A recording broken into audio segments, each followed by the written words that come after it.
My daughter-in-law said I couldn't hold my newborn grandson. I left without a word. The next morning, her husband called me in tears. The hallway outside the maternity ward smelled of antiseptic and fresh coffee. Families hurried past with balloons, flowers, and excited smiles. Some laughed, some cried, everyone seemed to be celebrating a new beginning. I sat quietly on a hard plastic chair, holding a tiny blue teddy bear I'd bought the day before. It wasn't expensive, but I had spent almost an hour choosing it. I wanted my first grandson to have something from his grandmother that he could keep for years. My hands trembled slightly. At 65, life had taught me that happiness was fragile. My husband, Robert, had passed away 12 years earlier after a sudden heart attack. Since then, my only child, Daniel, had become my whole world. I worked 2 jobs to help him finish college. I skipped meals so he never had to. I sold my wedding jewelry to pay his tuition.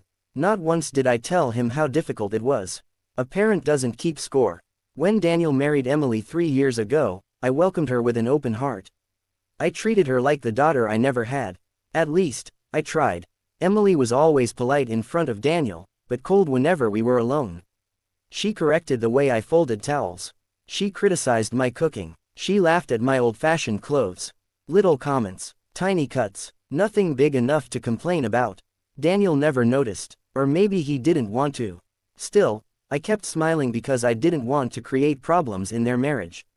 When Emily announced she was pregnant, I cried with joy. I knitted baby blankets every evening. I painted an old rocking chair that had belonged to Daniel as a baby. I even converted my guest room into a nursery in case they ever needed help. They thanked me politely, but they never visited. The morning Emily went into labor, Daniel called. "Mom, it's time." His voice shook with excitement. I rushed to the hospital faster than I'd driven in years. Hours later, a nurse walked into the waiting room with a bright smile. "Congratulations, baby boy." Everyone clapped. Daniel hugged me tightly. "Mom, he's perfect." Tears rolled down my face. "I can't wait to meet him." Daniel smiled. "I'll ask Emily." Those words felt strange. Ask. I brushed the thought away. A few minutes later, Daniel returned. His smile looked forced. "Come on." Inside the room, Emily lay in bed holding the tiny baby against her chest. He had thick dark hair. Just like Daniel had. My heart melted instantly. I stepped closer. "He's beautiful." Emily barely looked at me. "Thank you." I held out my arms carefully. "May I hold him for just a minute?"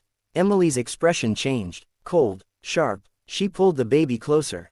"No." I blinked. "I'm sorry." I said no. The room became silent. Daniel looked uncomfortable. Emily continued. "I don't want too many people touching him." "I understand," I replied softly. "I'm family." She looked directly into my eyes. "That doesn't matter." Daniel shifted awkwardly. "Emily." She interrupted him. "I've made my decision." I nodded slowly. "I understand." Then she added words I'll never forget. "I don't think you're the kind of grandmother I want around my son." It felt like all the air disappeared from the room. Daniel stared at her in shock. "Emily." But she wasn't finished. "You always interfere. You're old-fashioned. And honestly, I don't trust you." My fingers loosened around the tiny teddy bear. It slipped onto the hospital floor. No one picked it up. I looked at Daniel. His eyes filled with guilt. He opened his mouth, closed it again. I realized something painful. Silence can hurt more than insults. Without saying another word, I bent down, picked up the teddy bear, placed it gently on a nearby chair, and walked toward the door. Daniel whispered, "Mom, wait." I smiled. A small, broken smile. "It's okay." It wasn't, but arguing would only make the day worse. As the elevator doors closed, I finally allowed the tears to fall. Outside, rain had begun. I drove home slowly. The nursery I'd prepared waited upstairs. The tiny blankets, the rocking chair, the stuffed animals, everything looked exactly as I'd left it. Except now, the room felt empty. I sat in the rocking chair until midnight, wondering where I'd gone wrong. At 6:12 the next morning, my phone rang. "Daniel." I answered immediately. Before I could speak, I heard something I'd never expected. My son was crying. Real, uncontrollable tears. "Mom." His voice cracked. "I need you." My heart stopped. "What happened?" There was a long silence. Then he whispered words that changed everything. "You were right about Emily." And then the line went silent. For several seconds, I couldn't speak. My son's quiet sobs echoed through the phone. "Daniel," I whispered, trying to stay calm. Tell me what happened. He took a shaky breath. Can you come to the house? Is the baby okay? Yes. Is Emily okay? Another pause. Physically, yes. Something in his voice made my stomach tighten.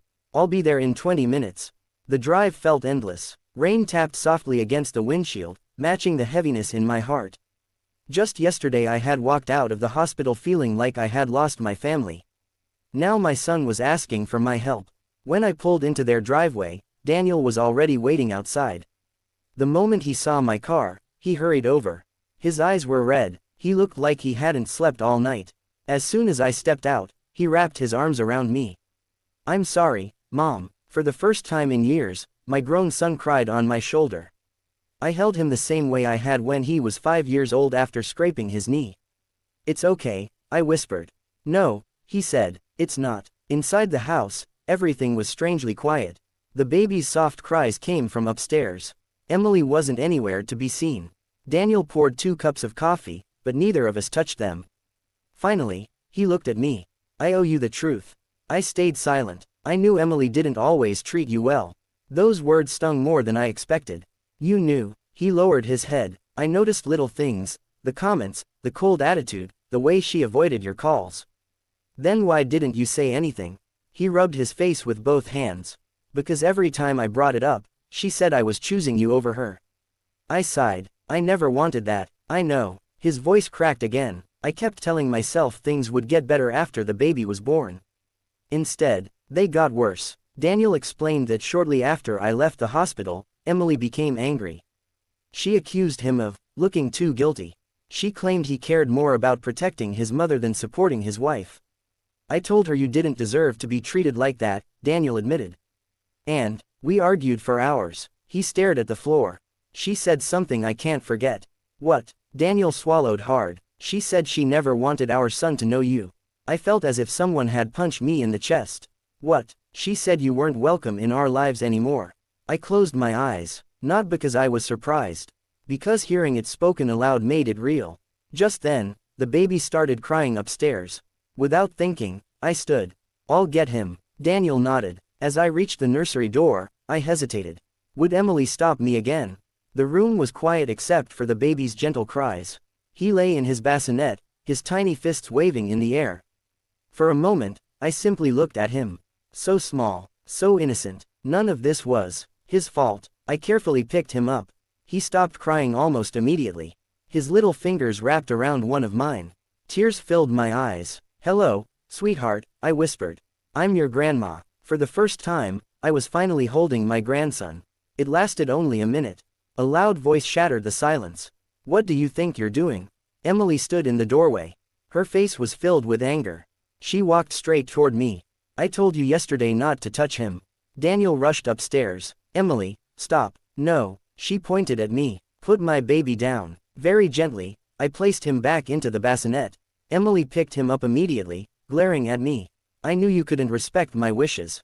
Daniel stepped between us. Mom didn't do anything wrong. She's manipulating you. No, Daniel replied firmly. I'm finally seeing what's really happening. Emily stared at him in disbelief. What did you just say? I said you've been treating my mother unfairly for years. The room fell silent. Emily laughed. A cold, mocking laugh. So that's it. She looked directly at Daniel. You've chosen her. Daniel shook his head. I'm choosing what's right. Emily's expression hardened. Then maybe you should leave. Daniel blinked. This is my house too. Not for long. She reached into a nearby drawer, pulled out a folder, and threw it onto the bed. I've already spoken to my lawyer. Daniel froze. What? I prepared divorce papers 2 months ago. Neither of us could believe what we were hearing. She hadn't even been home with the baby for a full day. And she had already planned a way out. Daniel slowly opened the folder. His hands trembled. Inside were legal documents dated weeks before the birth. He looked at Emily with tears in his eyes. You planned this before our son was even born. Emily didn't answer. Her silence said everything. And in that heartbreaking moment, Daniel realized the family he had spent years trying to protect had been falling apart long before anyone else noticed. Daniel stared at the divorce papers as if they belonged to someone else's life. His hands shook so badly that several pages slipped onto the floor. Emily, he whispered, you were planning this while we were decorating the nursery. She folded her arms. I wanted to be prepared. Prepared for what? For reality. Daniel looked at her in disbelief. You smiled at me every day. You thanked me for assembling the baby's crib. We talked about family vacations. Was all of that fake? Emily didn't answer. Her silence was enough. I quietly stepped toward the bedroom door. This is between the two of you. I'll leave. No, Mom, Daniel said firmly. Please stay. Emily rolled her eyes. Of course you'd want her here. Daniel took a deep breath. No, I want someone in this room who's actually honest. The words hung in the air. For the first time since they had married, Daniel wasn't backing down. Emily's confident expression flickered. She hadn't expected him to challenge her. Daniel bent down and picked up another page from the floor. Then he frowned. This isn't right. What? These financial documents. He flipped through the folder again. Several pages listed the house, bank accounts, retirement savings, and investments. But something caught his eye. My mother's savings account. He looked up. Why is my mother's account listed here? My heart skipped a beat. What account? Daniel held up the document. My lawyer found it during the financial disclosures, Emily said casually. Since your mother has always been involved in your finances, I wanted everything reviewed. I stepped closer. The account number looked familiar. It was the small savings account Robert and I had opened decades ago.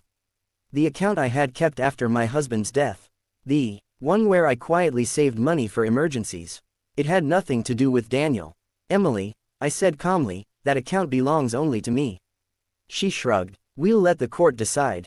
Daniel's face turned pale. You actually think you're entitled to my mother's money?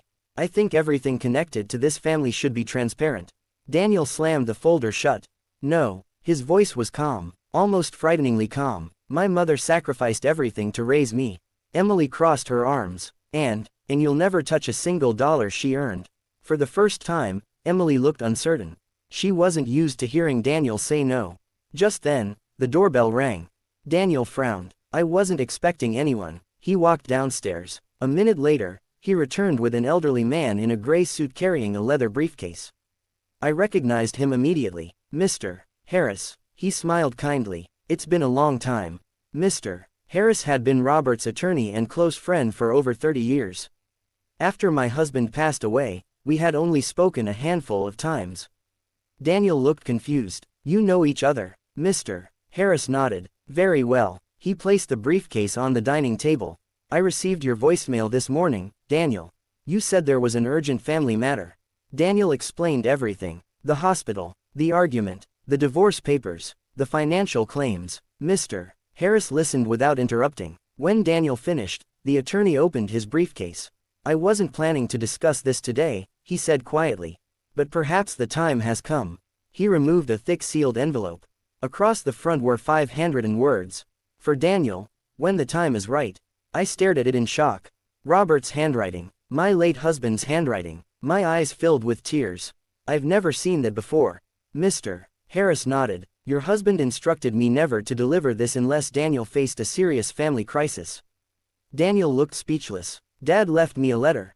He left much more than that. Emily suddenly stepped closer. What's inside? Mr. Harris looked directly at her. I'm afraid that's confidential. Daniel carefully opened the envelope. The first thing he pulled out was a handwritten letter. Beneath it was another sealed document, stamped, notarized, and marked, Confidential Family Trust. Daniel looked at me. Mom. I slowly shook my head. I didn't know. Mr. Harris spoke softly. Your father planned far ahead. Emily's eyes widened as she realized this wasn't just an old family letter. It was something much bigger. Something she had never expected. And whatever Robert had prepared all those years ago was about to change every one of their lives forever. The room was silent except for the soft ticking of the kitchen clock. Daniel carefully unfolded the handwritten letter. For a moment, he simply stared at his father's familiar handwriting. 12 years had passed since Robert's death, but seeing those words made it feel as if he were standing beside us again. Daniel cleared his throat and began reading aloud. My dear son, if you are reading this, it means your family is facing a difficult time. I pray I am wrong, but I have learned that money and pride often reveal people's true character. Never judge someone by how they treat you when life is easy. Judge them by how they treat the people who can offer them nothing in return, especially your mother.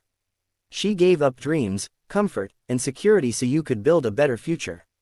If anyone ever asks you to choose between gratitude and selfishness, remember that gratitude will never betray you.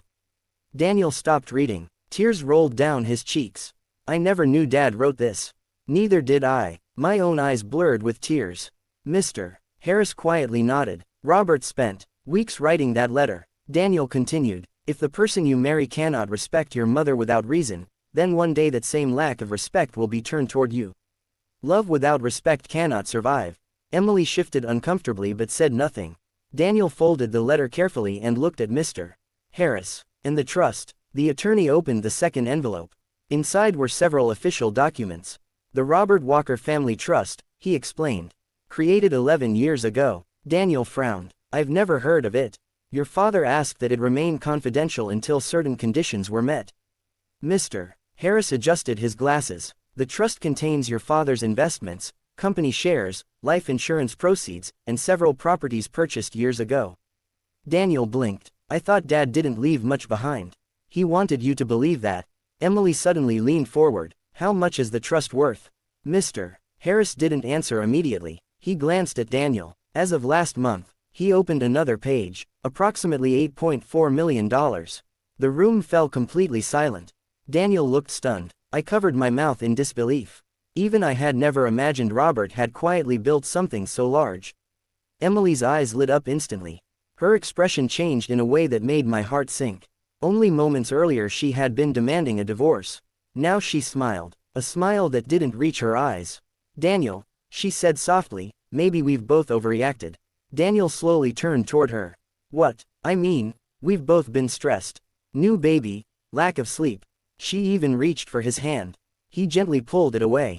No, Emily forced another smile. We can work this out. Daniel looked at her quietly. You wanted a divorce an hour ago. I was emotional. You prepared the papers 2 months ago.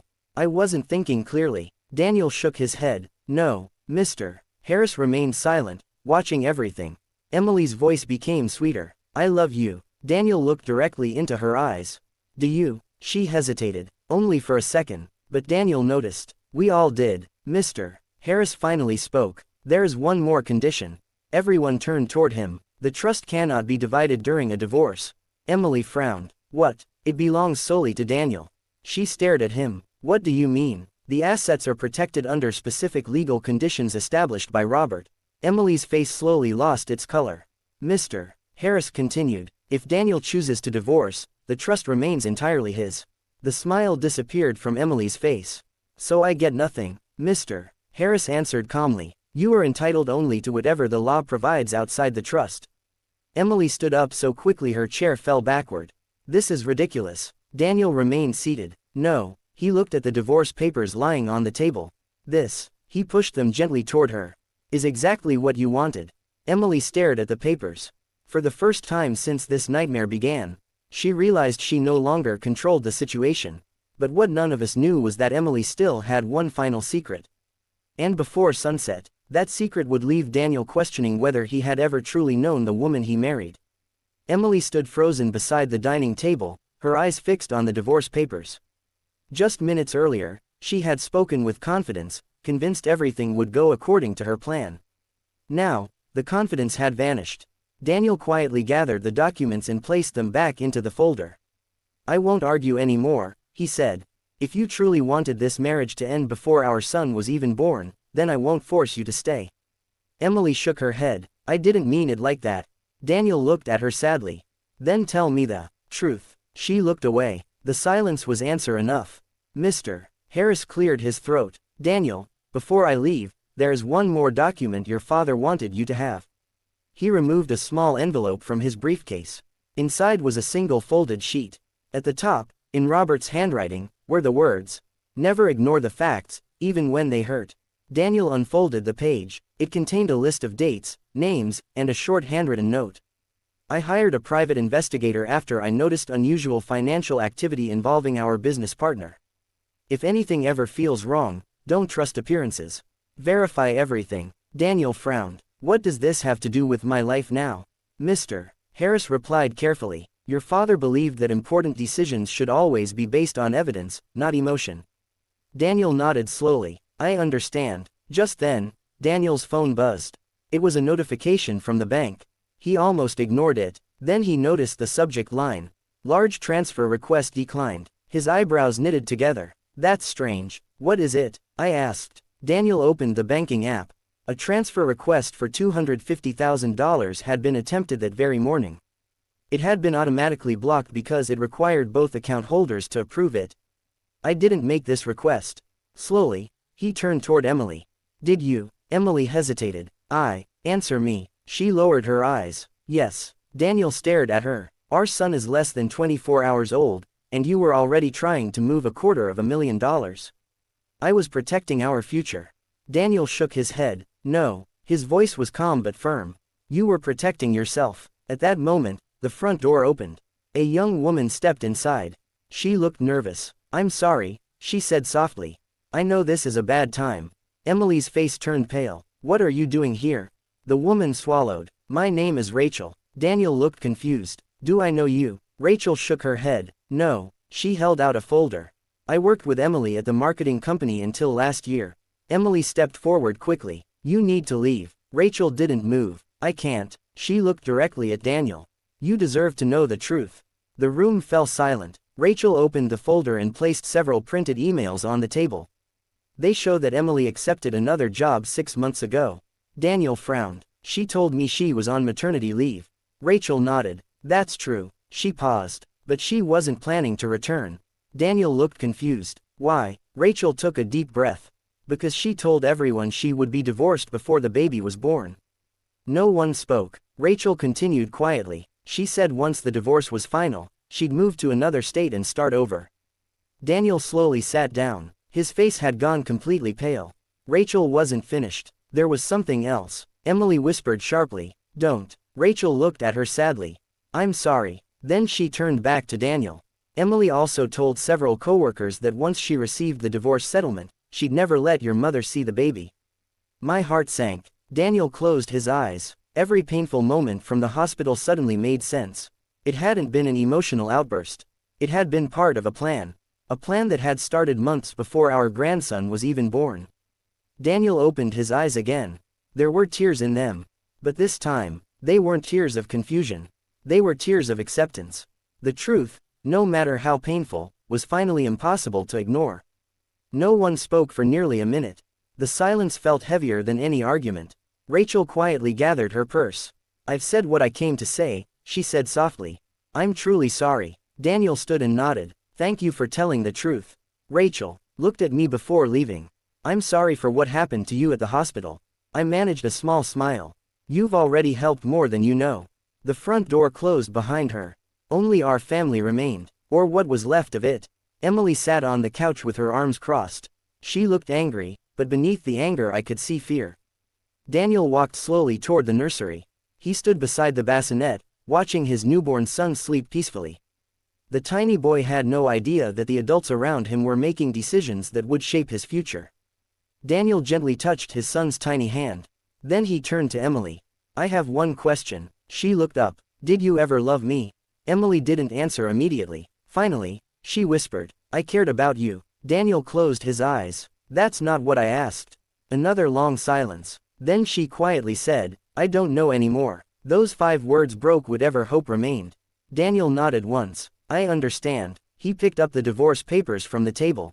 I'll sign. Emily's eyes widened. So, that's it. No. Daniel's voice remained calm. This is the beginning of me protecting my son. She stood quickly. You're trying to take him away from me. Daniel shook his head. I would never do that. He looked directly into her eyes. But I will make sure he grows up surrounded by honesty, kindness, and respect. I had never heard my son speak with such quiet strength. He wasn't shouting. He wasn't angry. He was simply done. Over the next few days, lawyers handled the legal paperwork. Daniel moved into the guest room while temporary custody arrangements were discussed. The family trust remained protected exactly as Robert had planned years before. Mr. Harris visited several more times, helping Daniel understand every document his father had left behind. One afternoon, Daniel invited me to the house.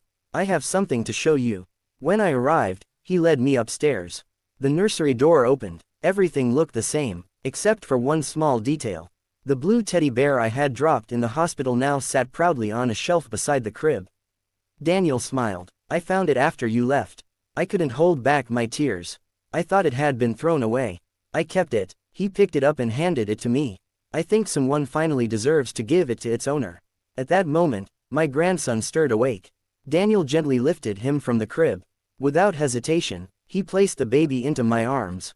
For the second time in my life, I cried without trying to hide it. The little boy opened his eyes. He wrapped his tiny fingers around mine, just as he had the first time. Only now, no one tried to take him away. Daniel smiled through his tears. "Welcome home, Mom." For the first time since Robert had died, I truly felt that I belonged somewhere again. But one final surprise still waited. A surprise Robert had arranged years before. One that would ensure his grandson, and our family, would always remember the values he believed mattered most. 2 weeks passed. The divorce proceedings moved forward peacefully. Both lawyers encouraged Daniel and Emily to focus on what mattered most, their newborn son's well-being. The anger that had filled the house slowly gave way to quiet acceptance. Emily moved into a nearby apartment. She and Daniel agreed to share parenting responsibilities through a temporary custody arrangement while the court finalized the details. One Saturday morning, Mr. Harris called. "Daniel, your father left one final instruction." An hour later, we met him at Robert's favorite place, a quiet park overlooking a small lake where our family had spent countless weekends when Daniel was a child. Mr. Harris carried a small wooden box. He placed it on the picnic table. "Your father asked me to deliver this only after you had learned the value of truth, loyalty, and family." Daniel slowly opened the box. Inside were 3 items: Robert's old wristwatch, a faded family photograph, and a handwritten notebook. The first page read, "A family's greatest wealth." Daniel began reading aloud. "Money can build houses, but only love can build a home. If you ever become wealthy, remember that your character is worth more than your bank account. Your son will learn far more from watching how you treat people than from anything you ever say." The next pages contained stories Robert had written about our family, moments Daniel had long forgotten. The day he learned to ride a bicycle. The camping trip where it rained all weekend. The Christmas when we couldn't afford expensive gifts but laughed until midnight playing board games. Each memory ended with a short life lesson. By the time Daniel reached the final page, tears streamed down his face. It read, "If your mother is still with you when you read this, thank her while you still can. A parent's love is one of the few gifts that asks for nothing in return." Daniel couldn't finish reading. He closed the notebook and hugged me tightly. "I'm so sorry, Mom." I smiled through my tears. "You never stopped being my son." Over the following months, life slowly found a new rhythm. Emily attended counseling and parenting classes. The bitterness that had once defined her began to fade. One afternoon, she called and asked if we could meet. We sat together in a quiet cafe. She looked exhausted. "I owe you an apology." I listened quietly. "I judged you before I ever knew you. I let my fears and my pride control me." She lowered her eyes. "I stole your chance to hold your grandson on the happiest day of your life." I nodded gently. "I can't change the past." "No," she whispered, "but I hope I can become a better mother because of it." For the first time, I believed she meant it. Forgiveness didn't erase the pain, but it allowed everyone to move forward. A year later, our grandson celebrated his first birthday. The backyard was filled with balloons, laughter, and family. Daniel stood beside the grill, smiling the way he used to before life became complicated. Emily brought the birthday cake to the table. When it was time for presents, Daniel handed his son a small blue teddy bear. "The first gift Grandma ever bought you," he said. Everyone looked at me. My grandson hugged the teddy bear tightly and laughed. The adults laughed with him. For the first time in a long while, the sound felt effortless. As the sun began to set, Daniel raised a glass of lemonade. "To Dad," he said.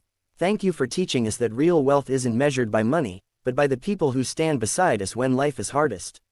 We all raised our glasses. I looked toward the sky and smiled. Some people leave behind fortunes. Robert left behind something far greater. A family that had finally remembered what truly mattered.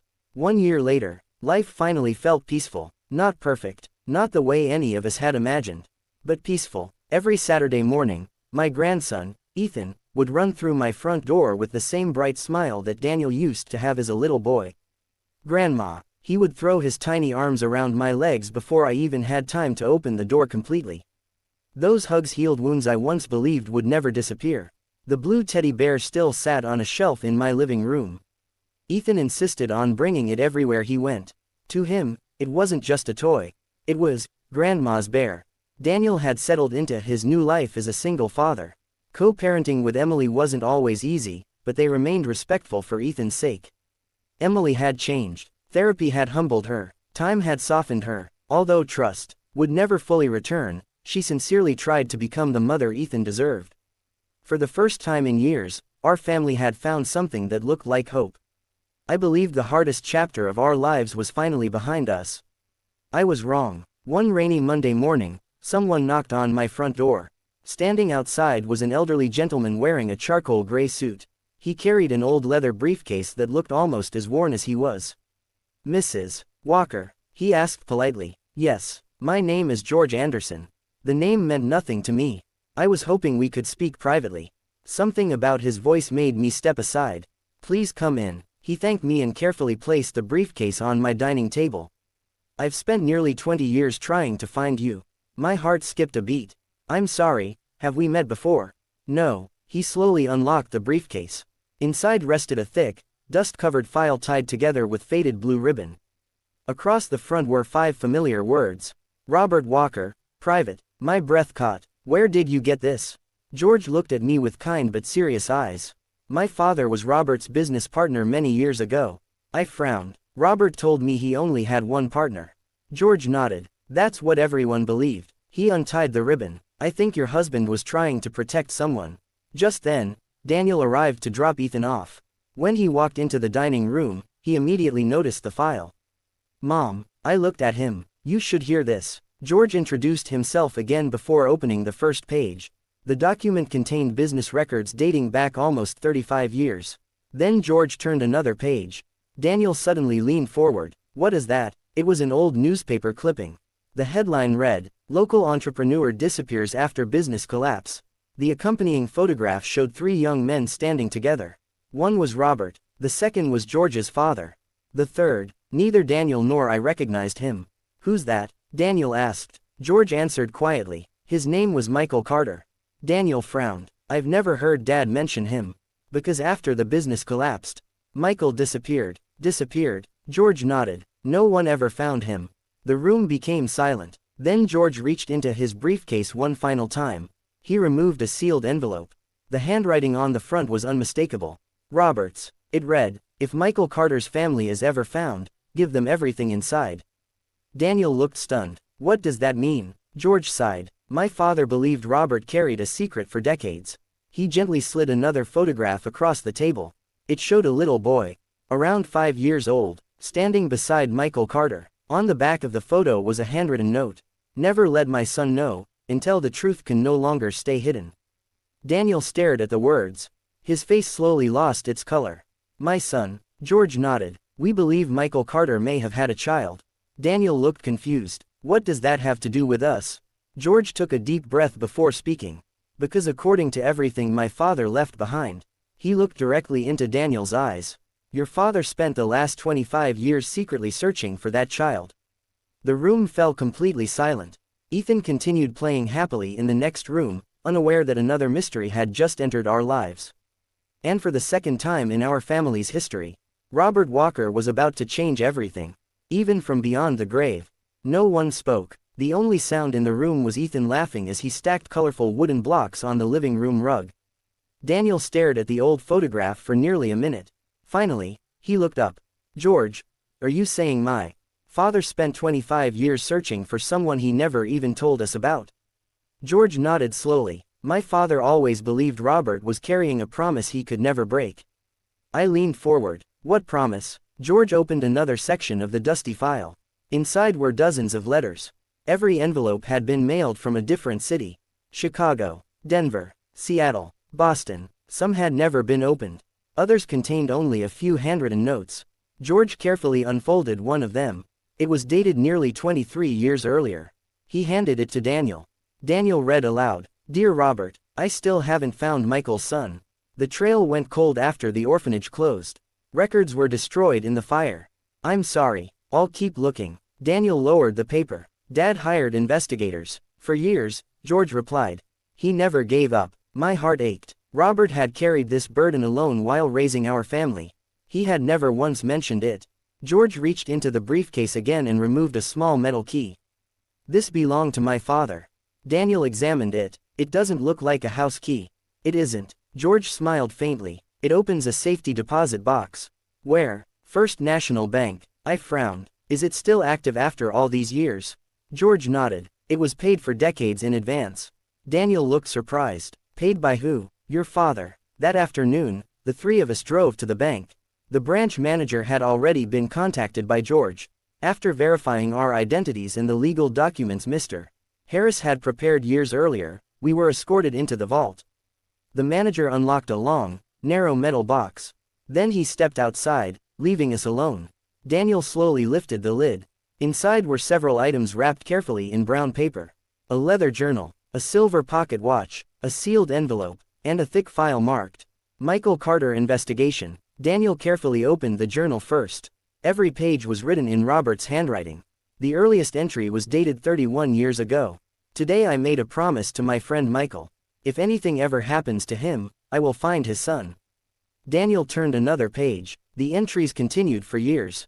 Robert had documented every lead, every phone call, every city he visited, every disappointment, every time hope faded. He started again. I wiped away tears. Why didn't he tell me?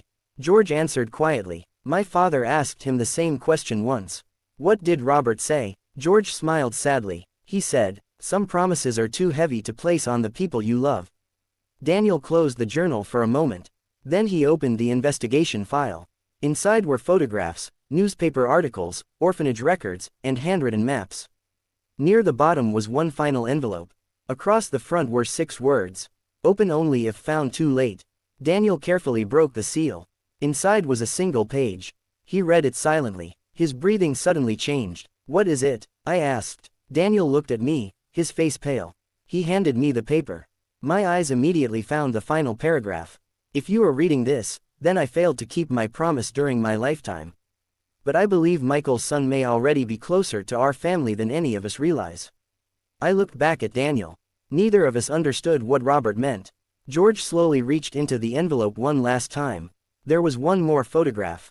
He placed it on the table. It showed Robert standing beside a teenage boy. The picture had clearly been taken in secret from a distance. On the back, Robert had written only one sentence. I think I finally found him, but I need proof before I tell anyone. Daniel whispered, who is he? George slowly shook his head. I don't know, but whoever that young man is, he looked from Daniel to me. He may hold the final secret your father took to his grave.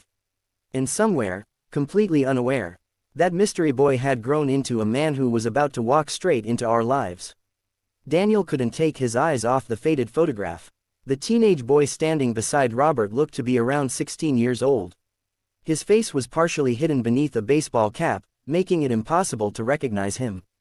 Who took this picture? Daniel asked. George adjusted his glasses. My father believed Robert hired a private investigator during the final years of his life.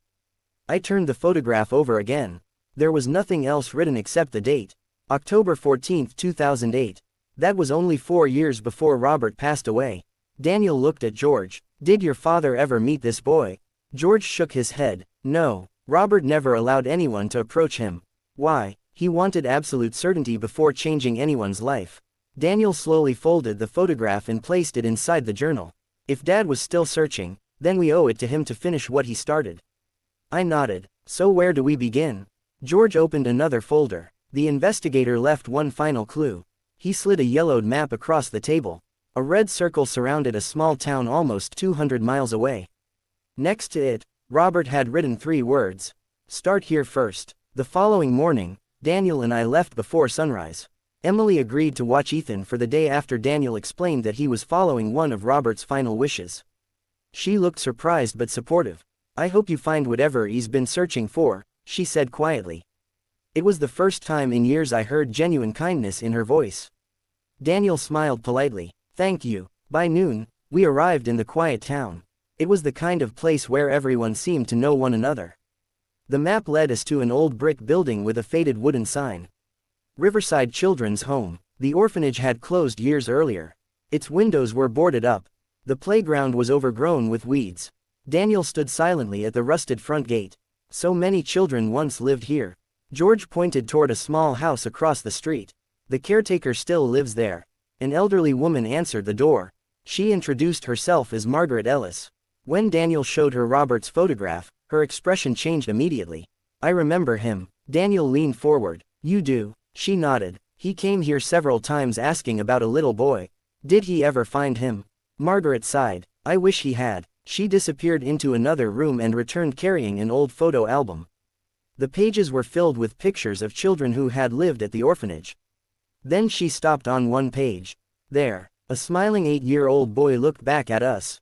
Dark hair, bright eyes. Underneath the picture was a name written in blue ink. Samuel Carter. George whispered. Michael's son. Margaret nodded. He lived here until he was 13. What happened after that? Daniel asked. He was adopted. Daniel's heart seemed to stop. By whom? Margaret frowned. The records were sealed. She paused for a moment. But there was always something unusual. Daniel waited. The family that adopted Samuel changed his last name almost immediately. George looked at Daniel. If his name changed, he could be anywhere. Daniel finished. Margaret slowly turned another page in the album. A second photograph slipped out and landed on the table. Daniel picked it up. His eyes widened. It was the same teenage boy from Robert's photograph. Only this picture was clearer. Much clearer. For a long moment, no one spoke. Finally, Daniel whispered, I know this face. I looked closely. Something about the young man's eyes seemed strangely familiar. Then Daniel suddenly stood up. No. His voice shook. It can't be. What is it? I asked. Daniel swallowed hard. I've met him before. George stared at him. When? Daniel looked down at the photograph again. He worked with me. Silence filled the room. He worked at my company. Daniel slowly looked out the window, his face pale. And if I'm right, he whispered the final words almost to himself. He has no idea that my father spent 25 years searching for him. The mystery that had begun decades earlier was finally leading back to Daniel's own life, and the next answer could change two families forever. The drive home was almost completely silent. Daniel kept glancing at the photograph lying on the passenger seat. Every few miles, he picked it up, studied it, and placed it back down again. Finally, I broke the silence. Who is he? Daniel took a slow breath. His name is Ryan. Ryan Bennett. The name meant nothing to me. He worked in the logistics department at my company for almost 5 years. George looked surprised. And you never knew? Daniel shook his head. He was quiet, hardworking, always the first to arrive and the last to leave. Daniel smiled faintly. Dad would have liked him. After a long pause, he added, I remember something now. What? Whenever Dad visited the office before he passed away, he always stopped near Ryan's desk. I looked at him. Did they ever speak? I thought they were just making small talk.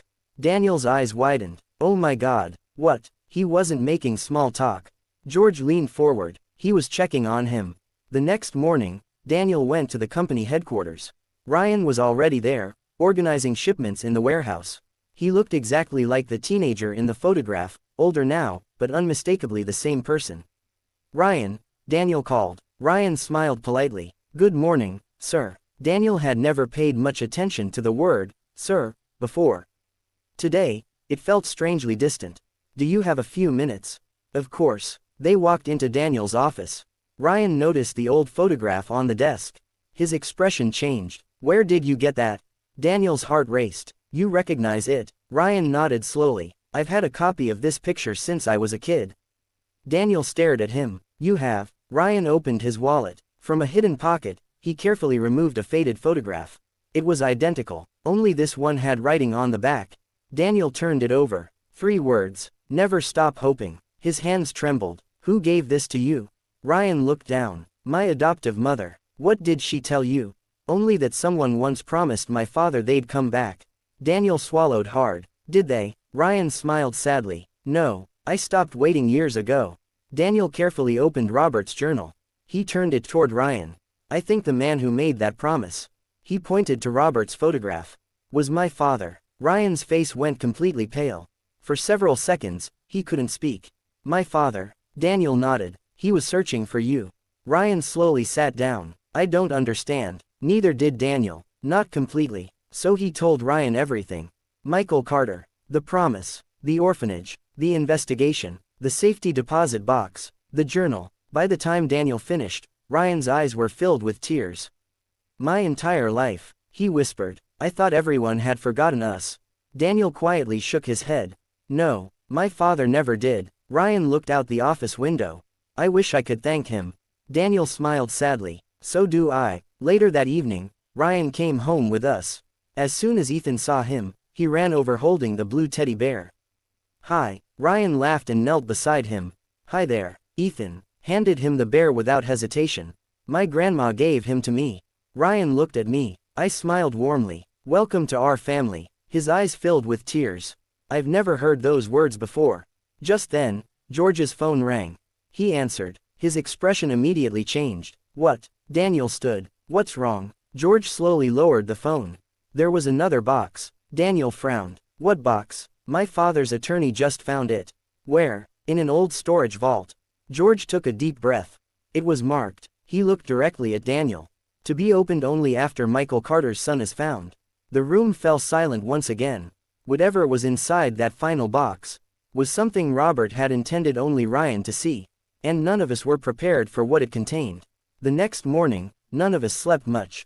Daniel arrived at my house just after sunrise. Ryan was already there, nervously pacing across the living room. George's car pulled into the driveway a few minutes later. He stepped out carrying a small wooden chest wrapped in brown paper. A faded wax seal still held the lid closed. It's been locked away for more than 20 years, George said quietly. My father's attorney found it in a private storage vault. Ryan stared at the chest without saying a word. George placed it gently on the dining table. Across the top, written in Robert's unmistakable handwriting, were the words, "For Michael Carter's son, if I am no longer here." Ryan swallowed hard. That's, for me. George nodded. It appears so. The room fell silent. Ryan carefully broke the old wax seal and slowly lifted the lid. Inside were 3 items: a leather-bound journal, a sealed envelope, and a small velvet box. Ryan reached for the envelope first. His hands trembled as he unfolded the letter. He took a deep breath and began reading aloud. Dear Ryan, if you're reading this, then I'm no longer alive, and I'm deeply sorry for that. I promised your father I would find you and tell you how much he loved you. I failed to do it before my time ran out, and that is the greatest regret of my life. Ryan stopped reading. His voice broke. He wiped away tears before continuing. Your father, Michael Carter, was an honest man. He once risked everything to save my life during a warehouse fire. I owe every extra day I lived to his courage. Before he disappeared, he made me promise that if anything happened to him, I would make sure his son never believed he had been abandoned. No one in the room spoke. Ryan's tears fell freely onto the old paper. He whispered, my father didn't leave me. George quietly shook his head. No. Ryan closed his eyes. For 30 years, he struggled to finish the sentence. I thought he chose to disappear. Daniel placed a comforting hand on Ryan's shoulder. My father spent decades trying to prove the opposite. Ryan looked up, and he never gave up. No, Daniel replied, never. Ryan unfolded the second page. Another handwritten paragraph appeared. There is one final gift inside this box. It isn't payment for a promise. A promise can never be bought. It's simply something your father wanted you to have if I ever found you. Ryan slowly reached for the small velvet box. Inside was a silver compass. Its back was engraved with a simple message. No matter how far life takes you, always find your way home. Ryan held it tightly. He couldn't stop crying. Neither could I. Robert had carried this promise in silence for decades. Even after his death, he had kept it. George then opened the leather journal. It looks like Robert wrote one final entry. Daniel leaned closer. George read aloud, if Ryan has been found, then my work is finally complete. Daniel, treat him as the brother fate never gave you. My family became stronger because of love, not because of blood. If Ryan accepts your friendship, then my promise to Michael has finally been fulfilled. Daniel looked at Ryan. He didn't hesitate. He stepped forward and embraced him. Ryan stood frozen for a moment. Then he hugged Daniel back. Neither man said a word. None were needed. At that moment, Ethan wandered into the dining room carrying his blue teddy bear. He looked at Ryan and smiled. Uncle Ryan, do you want to play with me? Ryan looked surprised. Uncle. Ethan nodded confidently. Daddy says family helps each other. Ryan laughed through his tears. Your daddy is a very wise man. As Ryan picked Ethan up, I looked toward the window where the morning sunlight filled the room. For the first time since Robert passed away, it felt as though every promise he had made had finally been kept. Our family had begun with heartbreak. It had survived betrayal. It had found forgiveness. And now, through one final act of kindness, it had grown into something even stronger than before. Sometimes, the greatest inheritance isn't money, a house, or a family trust. Sometimes, it's a promise that refuses to die.